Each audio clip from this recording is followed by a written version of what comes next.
this country. Yesterday, Rush Limbaugh attacked me by name. And check out this clip of yours truly from Glenn Beck's show last night. Not every global warming nut is hiding out during the blizzards. I want you to see this from MSNBC. These snowpocalypses that have been going through D.C. and other extreme weather events are precisely what climate scientists have been predicting, fearing, and anticipating because of global warming. Mr. Beck then went on to completely butcher the precise climate change theory he was in the process of attempting to attack. Watch. Our thermometer needs to start going like this because apparently the hotter it gets, the colder it becomes. Now, in addition to that being completely wrong on so many levels, it's also a total misrepresentation of the climate change theory that I was attempting to explain. Let me be very clear. I do not believe that this storm is proof of climate change, and I do not believe that this storm is not proof of climate change. But I do believe that you, Mr. Beck, did a tremendous disservice to your viewers by bastardizing the most basic science behind the theory, period. That's not very good. But thankfully, guess who else has a chalkboard? So, Mr. Beck, let me try to explain this to you once again.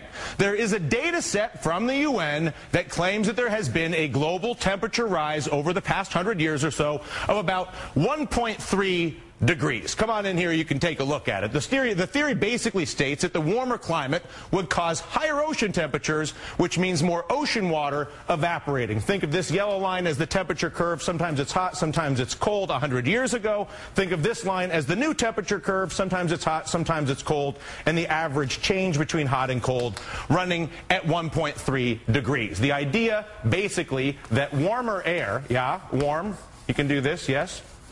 Warm air, my handwriting's not so great, but you get the point. As warmer air goes up, yeah, it takes H2O, water, yeah, into the air. More water in the air results in more precipitation on Earth. You know what the saying is, after all. What goes up must come down. Now, it might come back as more snow. It also might come back as more rain, depending on the temperature, hot or cold, on the specific place on the Earth at the time. Let's be phenomenally clear, Mr. Beck. I do not believe this storm is proof of climate change, nor have I ever said as much. My point, very simply, was that strong winter storms like the ones so many in this country have lived through over the past couple of days do not by any stretch of the imagination rule out climate change, as conservatives like Mitch McConnell, Sarah Palin, Rush Limbaugh, and yourself have suggested. At the same time, it is equally dumb for anyone to say that these storms do somehow prove that climate change is actually happening. One thing we can probably agree on, Glenn, is that I think the fear-mongering among many of the climate change proponents, like Al Gore, for example, is completely out of whack with the current body of scientific evidence. To that end, I also covered the reports of climate data manipulation extensively and personally felt like it was a disgusting breach of scientific ethics. But I also know that you can cover the climate change debate without reducing yourself to this level of stupidity, just to have fodder for your lefty-righty games. So, Glenn, the next time you'd like me to explain something that was said on this show or otherwise, we have red phones too. You can call me, invite me on your show. If you'd like, you can come on mine. Unless that sort of in-context direct engagement scares you a little too much. Anyway, joining us now, you know him, you love him, Bill Nye, the science guy. He's afraid of nothing. He's a student of Carl Sagan, who is one of the great advocates of scientific theory, at least the skepticism as a way of life. And walk me through, if you wouldn't mind, Bill, the very basic idea of politics and social theories basically bastardizing science to prove anything they may believe, whether it's climate change or anything else. That's a big one. I know. Let me say, I don't know too much about social theories and your term, the bastardization of science. I take bastards in this case as be a bad thing.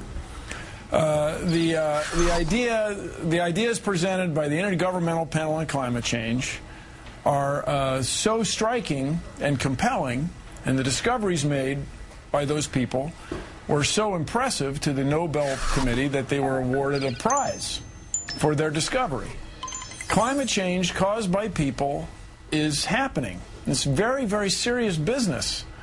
Now, this storm in Washington, I agree with you, being used to say climate change is or is not happening is completely inappropriate. And the thing that I find so challenging as a science educator is that people, I think the people who are claiming that the winter storm in eastern North America is disproof of climate change, I think they know very well that it's not any way disproving it. They're just trying to, apparently, they're trying to get their viewers excited about it, and they're trying to get their listeners excited about it. I think that's inappropriate. I think they know that what they're saying is wrong, but they're pressing on anyway. Do you feel like that is we all know it is. That's a common phenomenon I have found as a recently arrived political journalist in this country, that the manipulation of data or fact is infrequently the #1 way that not only some journalists but politicians do their business. How can somebody, or how does a scientist combat that? In other words, how do you know that you've got something in context? What's the process for getting information and then coming to conclusions that you can trust? You made reference. You made reference to my old professor Carl Sagan, and we in the skeptics societies, we try to get people to have what we call critical thinking skills. Evaluate the evidence for yourself. Evaluate the credibility of each publication, for example, or each claim by a journalist or anybody.